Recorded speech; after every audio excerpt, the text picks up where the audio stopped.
কসবা ল কলেজের ছাত্রীকে গণধর্ষণের ঘটনায় উত্তাল রাজ্য রাজনীতি। রবিবার কসবা থানায় পৌঁছে গিয়েছেন জাতীয় মহিলা কমিশন। তারা কসবা থানা থেকে পৌঁছে গিয়েছেন মূল ঘটনাস্থলে, অর্থাৎ কসবা ল কলেজে পৌঁছে গিয়েছেন জাতীয় মহিলা কমিশনের সদস্যরা।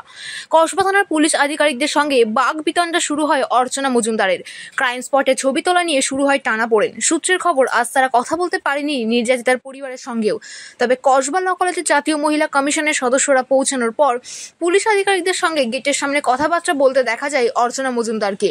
ক্রাইম স্পটে ছবি তুলতে দিতে কোনো মতেই নারাজ পুলিশ। তবে ঘটনাস্থলে খতিয়ে দেখতে চায় এনসিডব্লিউ সদস্যরা।